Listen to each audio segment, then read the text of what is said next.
Deputy FBI Director Bongino has told people he is considering resigning amid Epstein files fallout. Yes, sir.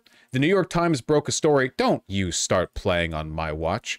The New York Times broke a story indicating that apparently there's been a massive fallout between Bongino and Pam Bondi. Okay, I literally don't know anything except for the title. That's the only thing that I know. But here's my thought. Here's my guess. I'm guessing what this is about, okay? Bongino, Kash Patel are both like conspiracy podcast dudes, right? They're stupid. They're coke fiends. They don't give a fuck about anything. They don't care about doing their jobs. But they were promising people for years, basically, you know? Like, we got to get those Epstein files. Yeah, once we get... And then they get like, you know, selected for their roles and they're like, yeah, we're gonna bust over the Epstein files, yeah, we're gonna go after the files. And then very obviously after Trump actually takes office, the word goes out, you're not touching those, sorry. Unlike Epstein, you're not touching those. You're not, like, drop it, basically. Pam Bondi, Bongino, Patel, they were all told this. Now, Patel, if you'll remember, went on Joe Rogan and pathetically tried to explain how the Epstein files weren't real. Do you remember that? He went on Joe Rogan.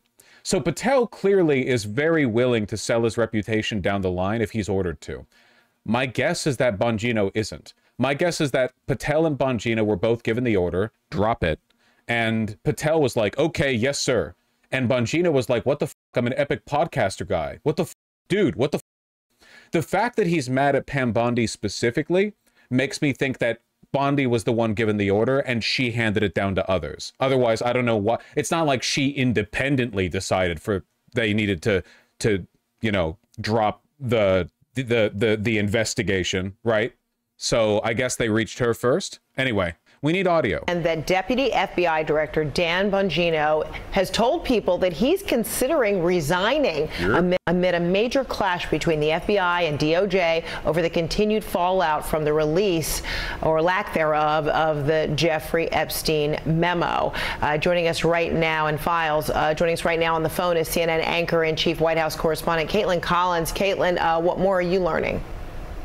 Yeah, Fred, it remains to be seen if he actually follows through with what he has told colleagues. But what we do know is that Dan Bongino has told people he is considering resigning as the deputy director of the FBI over the fallout that has continued ever since this memo was released last Sunday. The anger inside the Maga base has only continued to grow instead of going away, as some officials inside hoped it would. And now our colleagues, along with Christian Holmes, Hannah Rabinowitz, and Evan Perez, we're hearing that he's considering resigning after they had this heated confrontation. We'll just go over the article. Yeah, I do think, though, that this has been, like, severely mishandled, you know? The people who voted for Trump, generally speaking, are very stupid and very impressionable, so it's difficult to get a read on whether or not they're ever going to feel like they've been lied to, because they have, like, an infinite tolerance for being jerked around, right? But there seems to be a lot of anger over this. Even the, where is that clip? Was it this one from the Mustache Boy podcast? People that, like, they'll DM me and be like, you see what your boy's doing? You voted for this. I'm like, I voted for none of this. you did. Oh no, but this is the clip that I'm thinking of. Here we go. Talking about Jeffrey.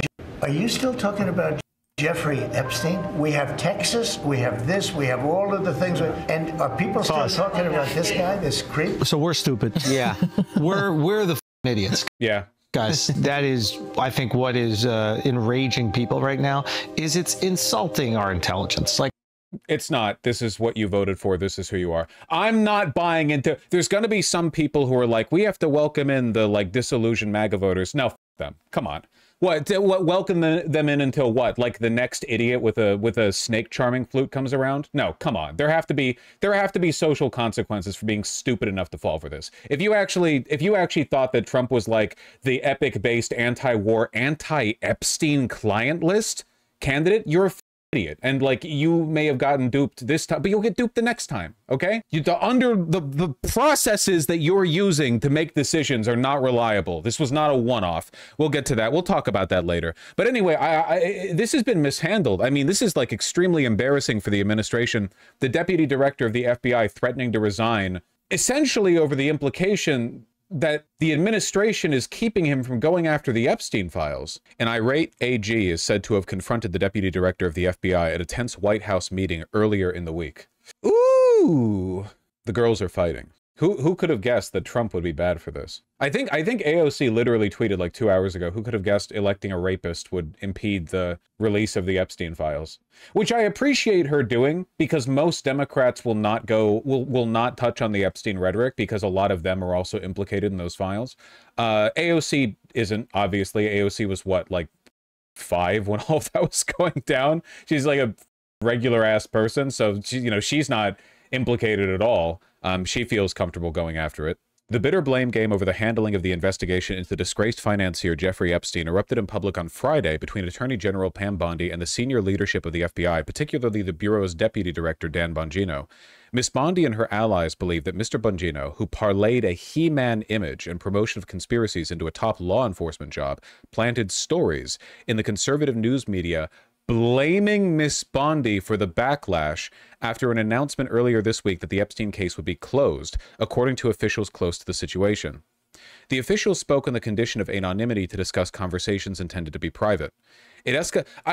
Strategically speaking, it was a pretty massive fuck-up to have Pam Bondi involved at all in the disclosure of this information, like from the beginning, because this was obviously an FBI thing. Like the fact that Pam Bondi was lying and saying, well, the files are on my desk. I mean, obviously they overplayed their hand really stupidly, but like this should have been kept FBI from the beginning. The fact that she was involved just guaranteed this would blow up. The official spoke on the condition of anonymity to discuss conversations intended to be private. It escalated into an angry face-to-face confrontation at the White House on Wednesday when an irate Miss Bondi accused Mr. Bongino of leaking information to the news media in the presence of the FBI Director Kash Patel, the White House Chief of Staff Susie Wiles, and one of her deputies, Taylor Budewick. Mr. Bongino denied it, they said. I love this leaky ass administration, dude. I love it so much. Nobody farts in the White House without the Associated Press getting wind of it. No pun intended. Mr. Bongino, during another confrontation within the past week, told Ms. Bondi she had overhyped the likelihood that a review of the case undertaken by the Justice Department and FBI this year would reveal a list of Mr. Epstein's sex trafficking clients. So I was right. Bongino's mad that this has fucked up his reputation. He's a podcast bro who's like epically taking on the deep state, and he's angry that the way this has been handled has made it look like he's covering it up, which he is. Like he's upset that he doesn't get to preserve his reputation for the rest of his life. There are going to be angry conspiracy guys who made up the entirety of his base going like, when are you going to release those files, bro? And he's mad about it. And possibly raise questions about his 2019 death by hanging in custody, which was ruled a suicide. The suicide Epstein did right before he would have been acquitted for lack of evidence, right? But to an extent, Miss Bondi has been trying to put out a political fire that Mr. Bongino himself helped to ignite. Mr. Bongino, who oversaw the deployment of agents to scour video and documents in the case, pushed the idea of a vast cover-up in the Epstein case as the host of a popular and lucrative podcast. On Friday, a high-profile Bongino booster, the far-right influencer and conspiracist Laura Loomer, they never use the word Nazi, do they? They will never. It's crazy. The New York Times, so concerned with anti-Semitism when it's coming from people wanting to stop a genocide in the Middle East. They never bring it up, do they? Claimed in 2 dramatic social media posts that the Bureau's deputy director had taken Friday off to collect his thoughts and was now seriously thinking about resigning over Miss Bondi's actions in the Epstein case. A person close to Mr. Bongino did not dispute her characterization, describing him as very angry and considering a range of options, including quitting. There is a non-zero chance, by the way, that Bongino or somebody else in the administration just says, yeah, we were told to cover it up. Whether or not they know that's a fact, like there's a non-zero chance that happens, that somebody in the administration is the first person to break and goes, yeah, like, no, there is a cover-up. God, I wish. Oh, I hope. I don't think it'll happen, though, because the importance of not doing that has probably been, like, stressed very insistently on them. But these are very stupid, selfish people. It would not be the first time Mr. Bongino, who has struggled to retain credibility with the right-wing base while overseeing the Bureau's day-to-day operations, has suggested the pressures of the job were getting to him. People ask all the time, do you like it?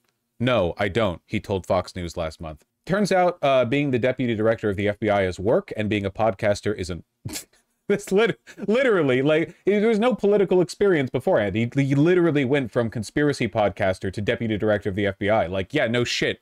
It's a lot of work, dude. A lot of paperwork. Senior Justice Department officials insisted that both Mr. Bongino and Mr. Patel had worked closely with her top advisors to review the evidence in the case and had jointly decided on closing the investigation and are as responsible for the backlash as she is. I mean, that is true. At least Patel is, yeah, with going on Joe Rogan. Todd Blanche, Miss Bondi's top deputy, posted a statement on social media early Friday to hammer home that point in response to articles and social media posts suggesting that FBI leadership was not entirely on board with the decision to move on. I worked closely with FBI Director Cash and FBI DD Bongino on the joint FBI and DOJ memo regarding the Epstein files, wrote Mr. Blanche. All of us signed off on the contents of the memo and the conclusions stated in the memo. The suggestion by anyone that there was any daylight between, ooh, I know that phrase, between the FBI and DOJ leadership on this memo's composition and release is patently false. I don't know, man. Even if Bongino doesn't go public and say, oh, we were made to cover it up, the fact that he's publicly considering resigning over this is so, so bad for them. Like, there are limits to how much people are willing to be lied to, I think, especially when it comes to conspiracy shit. We've been talking about Epstein for 6 years. And literally, like whiplash, you know, from the beginning of the administration, we have the files on our desk. We're ready to release them right now. Here, like Epstein file drop 1. Pam Bondi saying there was like tons of incriminating evidence or whatever. And then out of nowhere, nope, there was nothing all of interest. All that evidence, none of it contained any clients, nothing of interest. Trump has implored his supporters, many of them Epstein obsessives, to move on. You still talking about Jeffrey Epstein? Mr. Trump visibly exasperated, asked a reporter. It's good. It's very good. It's very, very, very, very good. Have you seen that according to the metadata, Epstein's prison's raw video was altered? Yeah, I've seen people talk about that, but I don't know how relevant it is because sometimes alterations are made in ways that are visible in metadata that don't really mean anything. And also the video itself doesn't mean anything because it's not even of his cell. It's just like a long video on the outside with a gap in the middle, but it's not even showing the right thing. Like it was something they released desperately because they want people to move on as quickly as possible. Honestly, my belief that it's a cover-up is exacerbated by how rapidly they turned around on this. To go from years of conspiracy baiting to nope, nothing to see here. Like, why not keep playing it up? Like, you lie all the time anyway. Why not keep playing it up? That, like, you're telling me that, like, within the span of a month, you're like, nope, we can't release anything. There's nothing to see here. Everyone move on. We're closing the case. Everyone needs to move on. Trump is like, you still talking about that? Like, come on.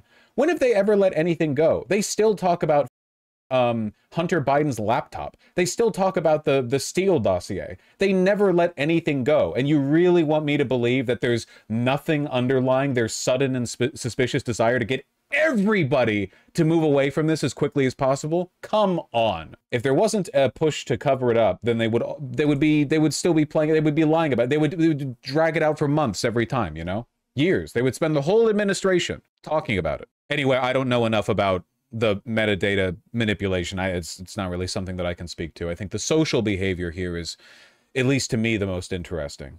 Yeah, no, for sure. The most baffling thing about all this is the fact that all of this is 100% their fault. They could have tapered off the conspiracism or gotten people to, like, not care about it in a much more gradual way. But unfortunately for them, they're just stupid.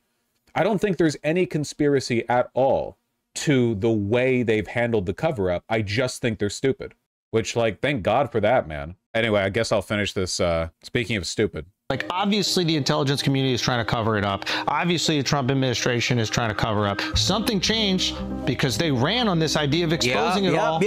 All these guys had great ideas. Cockeyed Cash, Dan Bongino. He had clips, dog. He had bars. He was ready to tear it all down. He was ready to tear down the entire FBI office. Shut down the Hoover building day one. Day one. That bitch still standing. And then he goes on Joe Rogan and he's like, listen, do you think if I had it, I wouldn't share it with you? I do. Yeah. I do. I do believe that 100%. Especially. God, I hate these guys. I hate the fact that they don't believe in anything and they just fall in line with whatever the popular thing with their, like, age and gender demographic. Like the kinds of people who watch their podcast, you know? Obviously, Trump, Epstein's best friend, was not going to be the guy to unearth the secrets. Like, you could come on. So yeah, now it's like easy to go, oh wow, we've been lied to. But like it's either you were dumb enough to believe it in the first place, or it's all a cynical cash grab. And I will never know what it is for other people. They were praising DSA and Mamdani, they're degenerate grifters. I mean, they could also genuinely be like stupid populists. I don't know. This guy said he voted for Trump because Trump was like funnier or something, which, to be fair, anything is funnier than Kamala Harris. I don't know, man. They're just stupid populists. How, just like from my perspective, like, how the is your political analysis not going to always just be being like a turd floating in a pool and you just sort of move around with the waves? You know, like at what point do you apply an analytical process and go, no, obviously, like Kash Patel is not going to blow open the FBI and shut down the Hoover building. Like what? Like you have to be held accountable for having takes that bad. I don't know.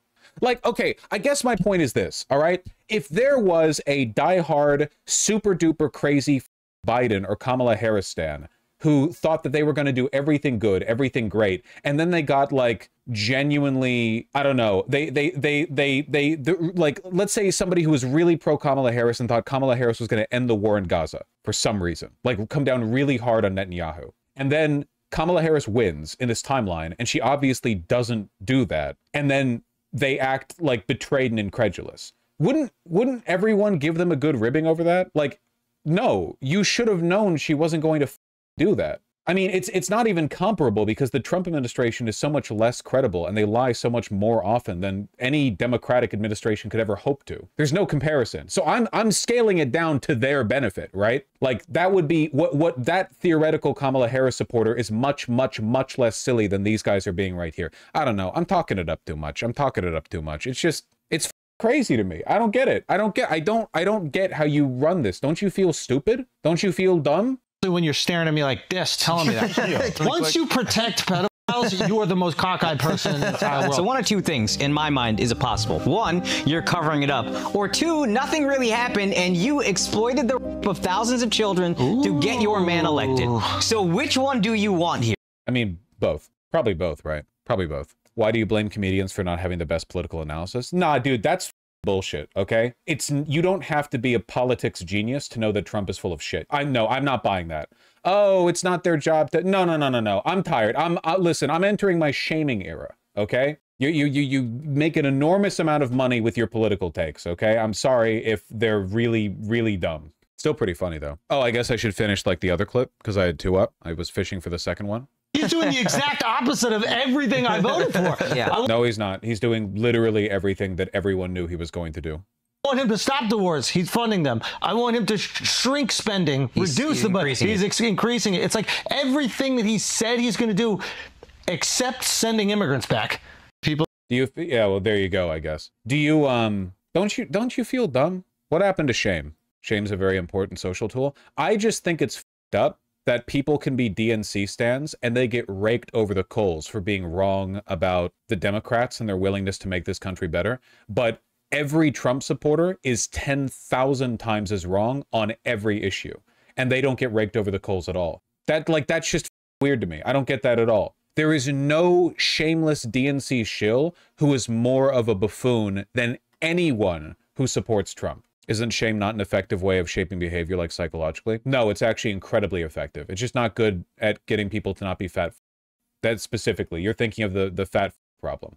In terms of like general social stigma, no, it's actually super effective. It's like the reason shame exists as a concept, like psychologically.